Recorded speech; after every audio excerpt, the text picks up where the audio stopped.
Assalamualaikum warahmatullahi wabarakatuh. Salam sejahtera untuk kita semua. Om Swastiastu, Namo Buddhaya, salam kebajikan. Perkenalkan, nama saya Novita Sherly Laamena, dosen program studi statistika, jurusan Matematika Fakultas Sains dan Teknologi Universitas Patimura. Saat ini, saya akan menjelaskan salah satu mata kuliah yang saya ampu, yaitu mata kuliah Metode Peramalan Statistika. Mata kuliah ini memberikan pengetahuan, keterampilan, dan kemampuan kepada mahasiswa tentang peramalan yang mencakup berbagai metode peramalan yang umum digunakan untuk menyusun perencanaan dan pengambilan keputusan, meliputi beberapa teknik peramalan seperti teknik naif, teknik average, teknik smoothing, dan teknik kuantitatif. CPL dari mata kuliah ini adalah yang pertama, mahasiswa mampu memahami dan menjelaskan definisi, peran, jenis, dan sifat peramalan. 2. Mahasiswa mampu memahami dan menjelaskan proses perhitungan pengukuran kesalahan peramalan. Dan yang ketiga, mahasiswa mampu memahami, menjelaskan, dan melakukan peramalan dengan teknik-teknik peramalan, meliputi teknik naif, teknik average, teknik smoothing, dan teknik dekomposisi. Proses pembelajaran yang digunakan dalam mata kuliah ini adalah DIA method, delivery, interaction, dan assessment. Yang pertama, delivery. Delivery terkait dengan bagaimana materi perkuliahan disampaikan. Pada tahapan ini, materi dijelaskan secara langsung menggunakan PowerPoint di kelas, dan materi ini telah dikirimkan sebelumnya kepada mahasiswa lewat Google Classroom agar lebih mudah untuk diakses. 2. Interaction atau interaksi. Ada interaksi yang dibangun di kelas ketika dosen memberikan kesempatan kepada mahasiswa untuk bertanya. Bahkan lewat latihan-latihan soal, mahasiswa diberikan kesempatan untuk bisa berdiskusi dengan teman mahasiswa yang lain, dan hasil diskusi itu bisa mereka sampaikan atau mereka tuliskan nanti di papan. Dan yang ketiga, asesmen atau penilaian. Asesmen atau penilaian dilakukan untuk mengukur pencapaian dari sebuah proses pembelajaran, meliputi 10% tugas, 10% partisipasi, 20% praktikum, 25% UTS, dan 35% UAS. Berikut akan ditampilkan cuplikan video micro teaching mata kuliah metode peramalan statistika untuk materi single moving average. Selamat menyaksikan. Selamat siang semua. Siang Ibu.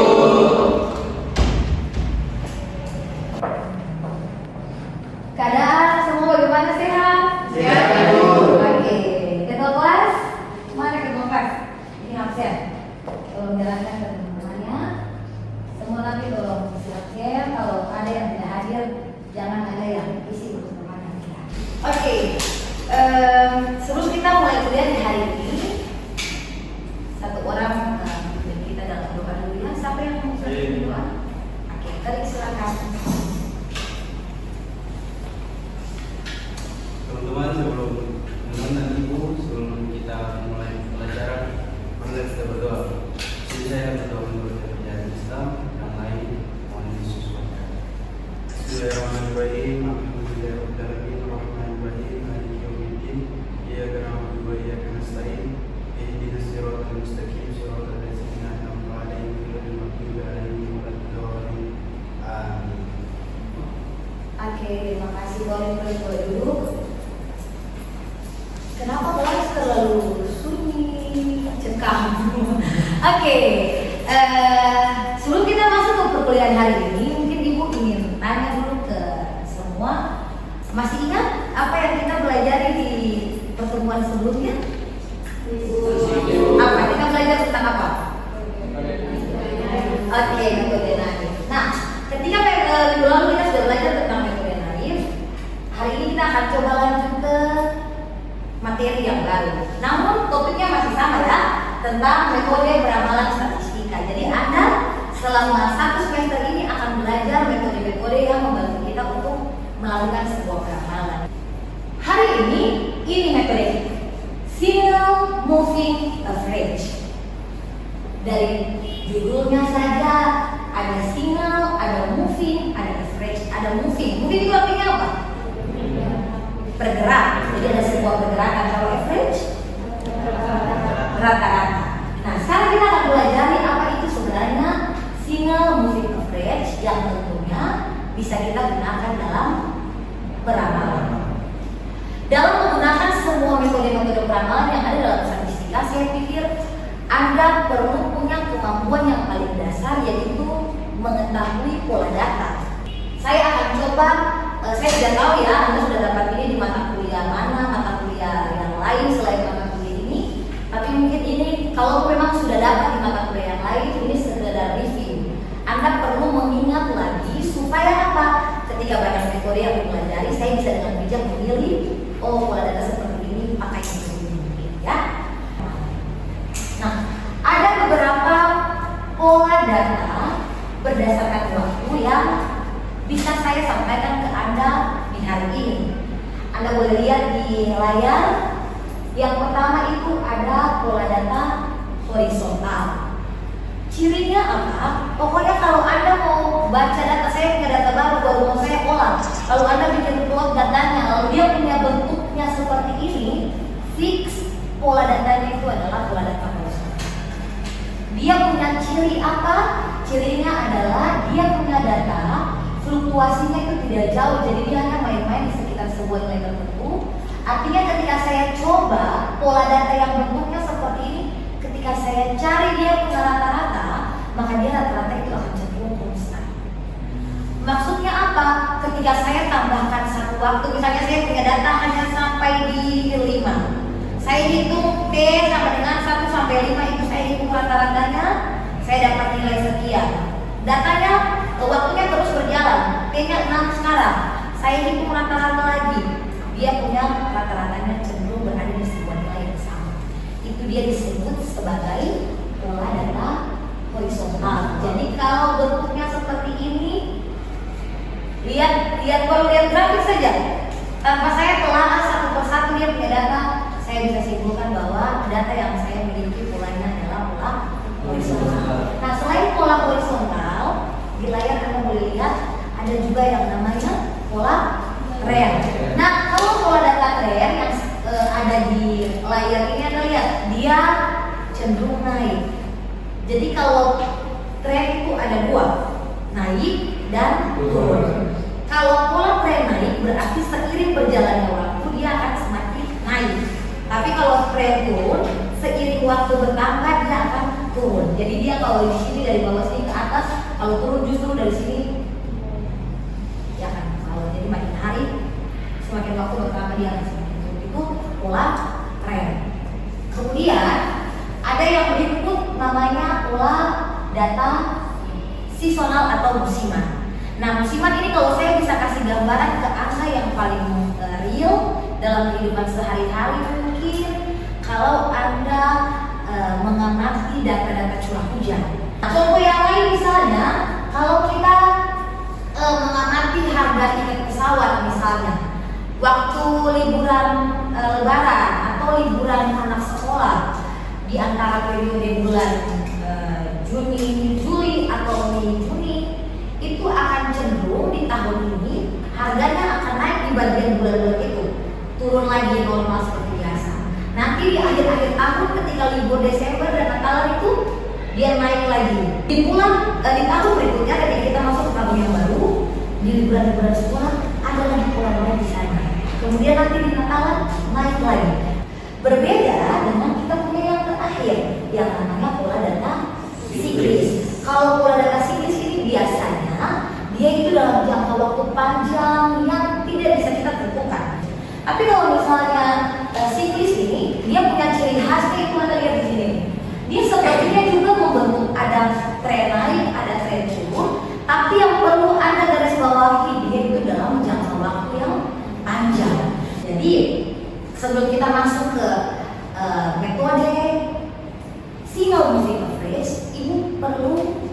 menekankan hal ini ke Anda karena saya mau tahu nanti kalau saya mau pakai saya mau pakai single moving average, modal informasi saya tentang pola data itu apa? Saya harus tahu dia punya konsep dasarnya. Ya? Sampai di sini boleh dipahami? Oke, kita coba lanjut. Nah, kembali ke single moving average. Mengapa disebut moving average? Tadi Anda sudah bilang moving itu artinya ada sebuah pergerakan. Average berarti rata-rata. Artinya, saya mau cek kira-kira dalam metode ini apa yang bergerak dalam data yang kita punya. Nah, ini mungkin untuk definisi sederhananya ya. Semua orang boleh lihat di layar.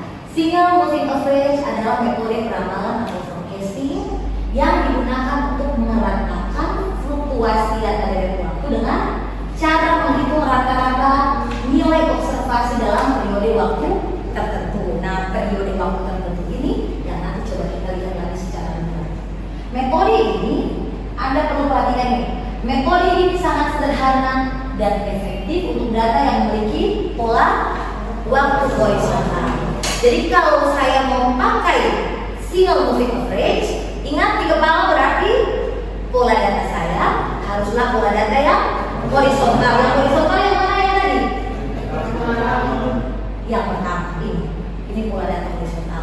Inilah bentuk pola data yang bisa kita pakai metode single moving average. Oke.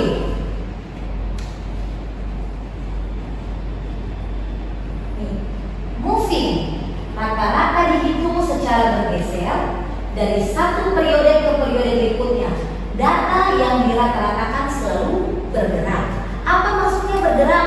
Jadi kalau memang periode kita itu sama dengan 3, yang kita itu 3, lalu saya mau hitung yang berikutnya lagi dia akan bergerak makin mendekati T yang mau saya hitung. Lebih detail tentang apa yang dimaksudkan dengan bergerak dan average ini nanti kita lihat di slide. Nah, ini untuk persamaannya ya. Jadi dia punya persamaan YT topi itu akan sama dengan YT-1 ditambah dengan YT-2 ditambah dengan titik-titik sampai dengan YT-N dibagi dengan N. Nah, N inilah yang nanti akan kita tentukan berdasarkan informasi yang ada di soal.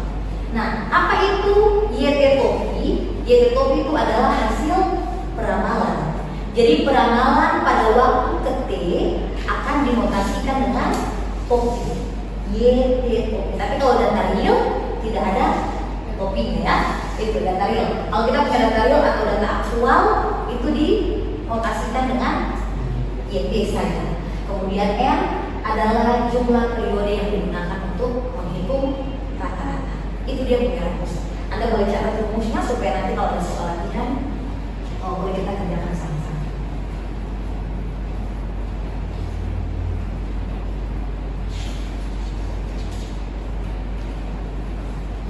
Oke, sambil mencatat mungkin ada yang punya pertanyaan, silakan.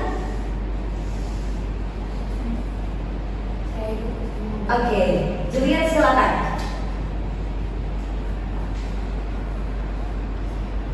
Boleh silakan sampaikan pertanyaannya.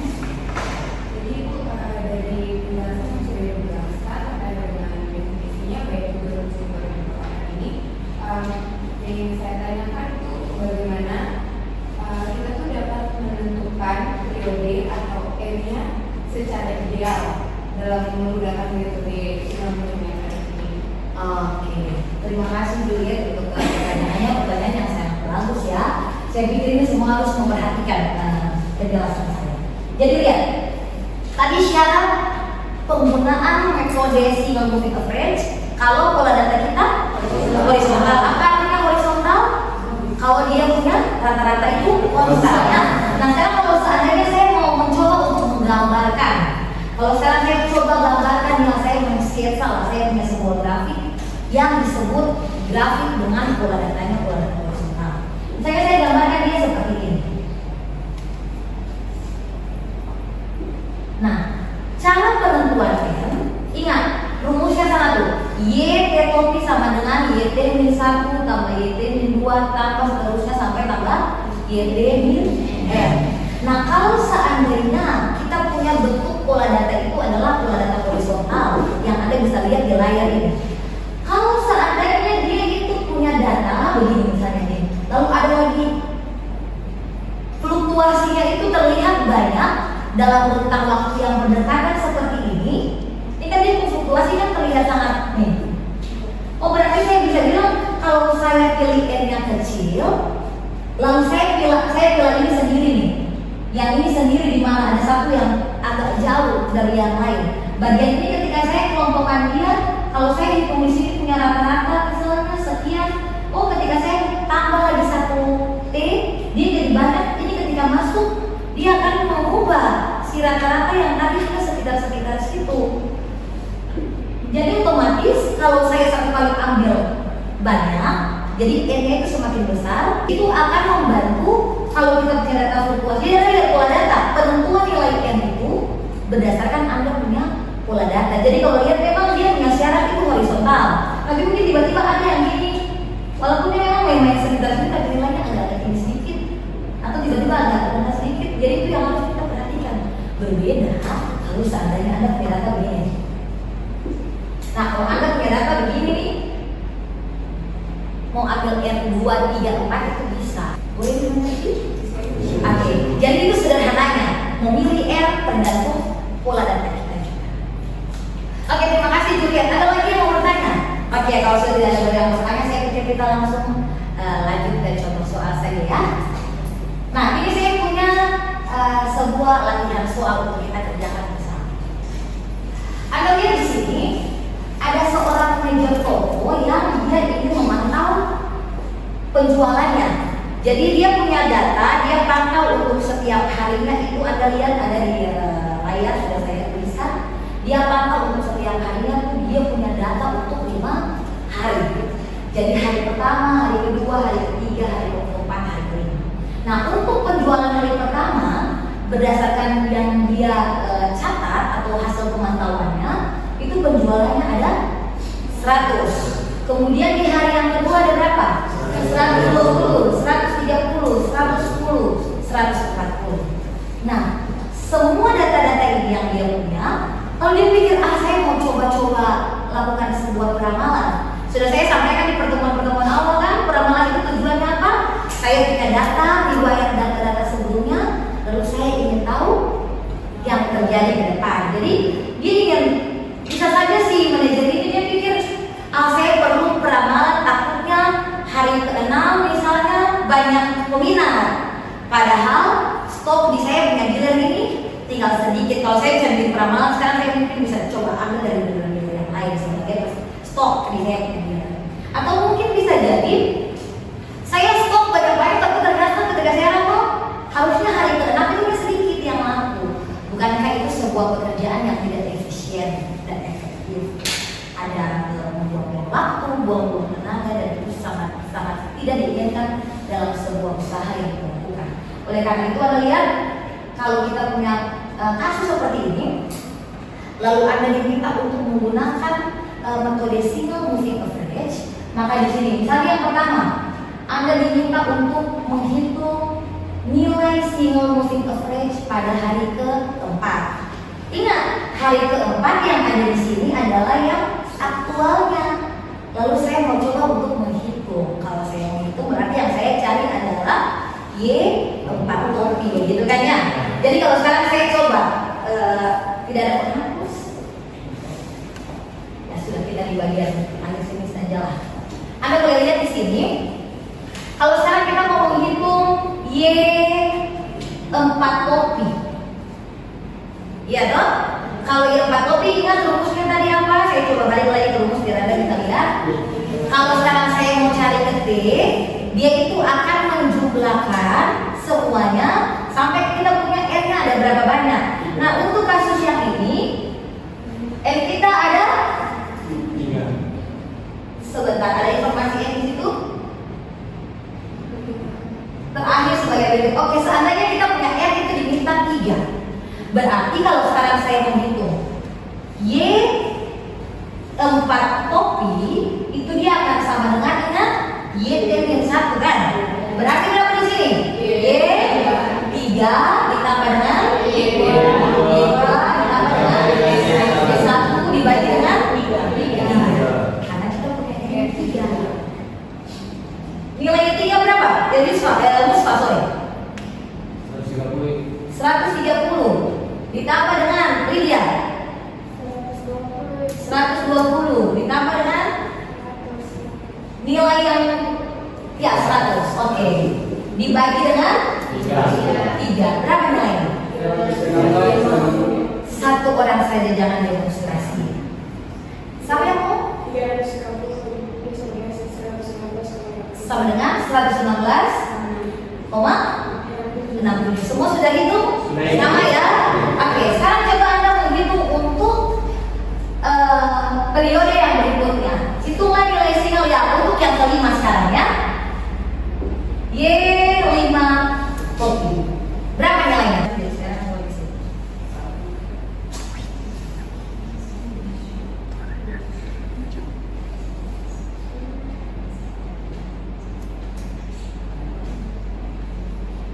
Oke, dan kita 3. Jadi T dikurangi dengan M. 5 kurang 3. Ya, dia akan sampai di ya, T yang sama. Dibagi dengan E-nya tidak akan berubah. E-nya tetap sama. Jadi yang ini yang saya maksudkan tadi dengan dia bergerak. Dia bergerak maju seiring dengan yang saya prediksi ini maju. Gitu kan? Jadi makin maju si Y yang nilai aktual yang saya pakai juga akan maju terus.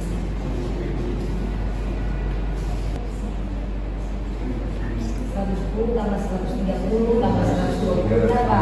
360 dibagi dengan 3 sama dengan 100. Oke. Nah sekarang kalau seandainya saya tanya nih, ini kita mulai ramal karena tidak ada data aktual. Kalau sekarang seandainya yang mau kita hitung adalah Y6, berapa nilai Y6-nya? Kita akan mulai start dari 5. Kalau yang mau kita ramalkan untuk periode waktu ke-6, berarti kita akan pakai data aktual mulai dari E sama dengan 5 kan? Ya. Jadi Y5 ditambah dengan Y4 ditambah dengan Y3 stop. Ya. Jangan keasikan mundur, jangan. Karena ingat ya kita 3. Jadi hanya sebatas itu. Nah, saya pikir Anda boleh kerjakan itu saja sebagai lanjutan dari yang sudah saya jelaskan di bawah. Ada pertanyaan lagi? Oke, kalau sudah tidak ada, saya pikir untuk lebih memantapkan Anda memahami materi kita hari ini, sudah ada latihan soal yang Ibu siapkan untuk Anda. Ibu kasih waktu 5 menit, nanti setelah itu yang sudah boleh maju kerjakan. Ini soalnya yang ada di depan, silakan dikerjakan.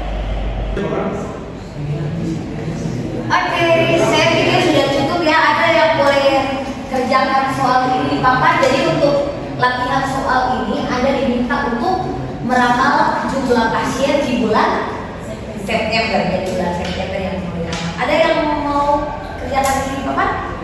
Oke, Musfa silakan. Hapus papan dulu.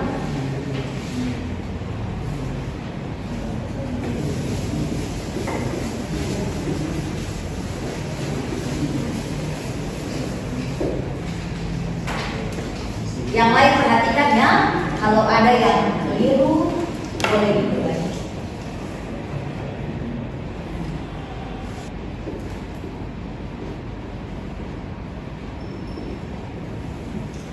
Oke, terima kasih. Musa yang lain sudah coba-coba jawabannya sama?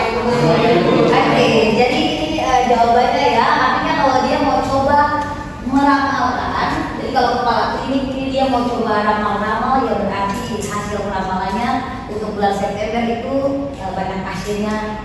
Tidak mungkin ada banyak pasien yang 0,25. Jadi kalau untuk kasus-kasus seperti ini, ya berarti kita lihat kebulatannya sesuai dengan angka di belakang koma. Kalau 0,25 karena masih 2 masih kurang dari 5, ya berarti kita bulatkan berarti ada 143 pasiennya. Jadi mungkin kesimpulan kita pada perkuliahan hari ini, hal yang penting yang mau Ibu ulangi lagi yang tadi sudah Ibu sempat sampaikan di awal, sebelum saya pakai metode peramalan, saya perlu tahu apa pola data.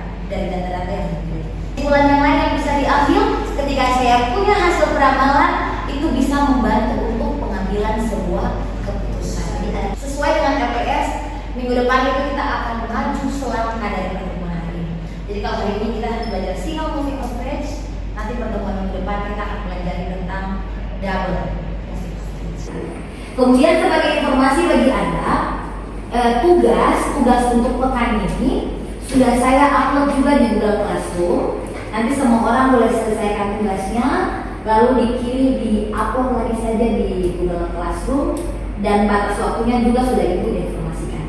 Detail tugas, apa yang harus Anda kerjakan, dan waktunya sampai kapan sudah ada di sana. Nanti kalau ada hal-hal lain yang ingin disampaikan atau ingin ditanyakan, nanti boleh ke Ibu ruangan saja atau mungkin lewat WhatsApp. Kita akan mengakhiri pertemuan hari ini dengan berdoa. Tadi yang mengawali doa sudah yang Muslim tadi ya? Ya, oke, berarti mengakhiri kelas hari ini saya minta yang Kristen. Siapa yang mau dulu? Oke. Semua berdiri.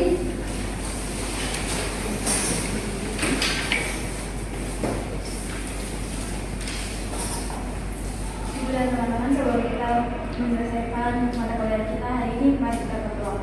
Jangan saya membawa doa dalam pertama kuliah yang lain harus diselesaikan. Mari kita berdoa. Adalah Ibu Bapak syukur yang kami panjatkan kepada-Mu ya Tuhan. Hari ini kami telah selesai menyelesaikan mata kuliah kami, dan kami akan pulang ke rumah kami masing-masing. Kiranya Tuhan menyertai kami sampai di rumah dengan selamat. Dalam nama Bapa kami berdoa. Amin. Oke, tugas jangan lupa dan kita akan ketemu lagi di minggu depan. Semoga sampai nanti boleh kita. Oke, terima kasih semua sampai jumpa.